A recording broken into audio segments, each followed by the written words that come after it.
BCA Hub video series brings together the latest video tech tips on wheel hubs, bearings, and seals, featuring the experts you trust. Brought to you by BCA Bearings by NTN. Learn more at bcabearings.com. The classic symptom of a bad wheel bearing is typically a cyclical chirping, squealing, or growling noise that changes proportional to vehicle speed. The sound may disappear at some speeds or occur only at certain speeds. The noise may get worse when turning, or it may disappear momentarily. So it's challenging to make a diagnosis based on noise alone.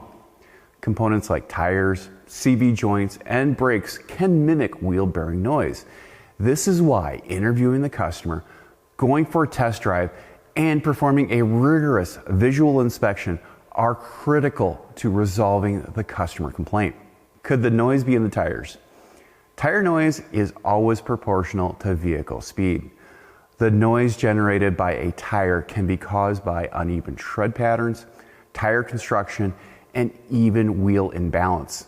This is typically due to missing tire rotations, or in some rare cases, a shifted belt or damaged construction.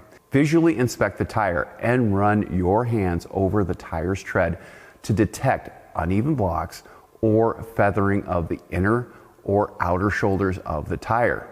Spin the wheel and look for excessive radial runout with your eye if possible.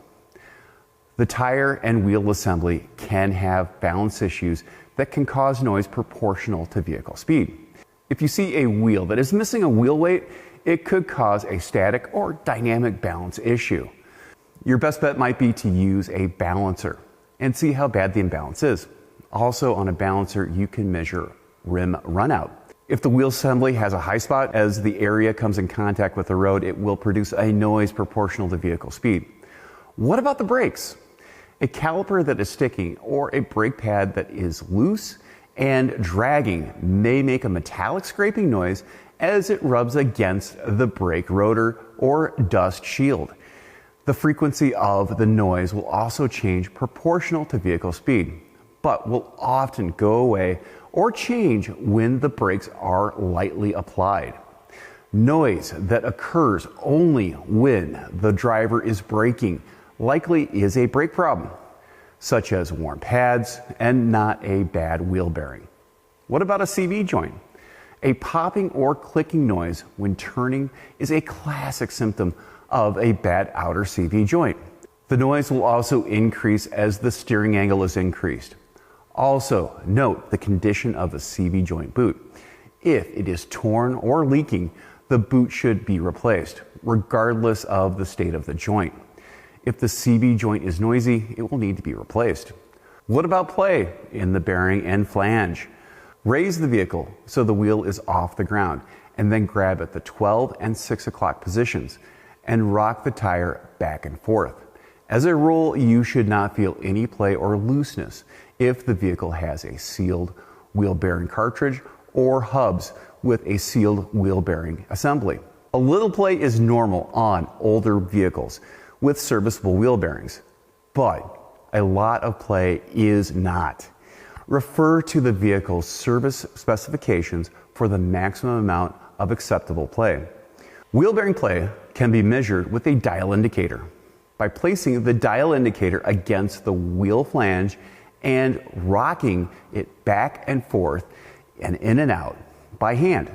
As a rule, you should see no more than 0.005 of an inch of runout if the bearings are good. What about the road surface?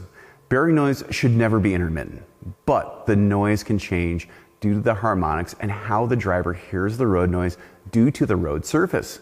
This is why the customer interview is so important. Ask the customer, what does the noise sound like? When does the noise occur? What speed does the noise occur? Does the noise change when braking or turning? You should not interrupt the customer or try to diagnose the problem noise during the interview. Always take notes. If you just write on the repair order, customer states they hear wheel bearing noise or check for wheel bearing noise, you're probably not going to get a proper diagnosis. and this will typically lead to an unhappy customer and an even unhappy technician. I'm Andrew Markel. Thank you very much.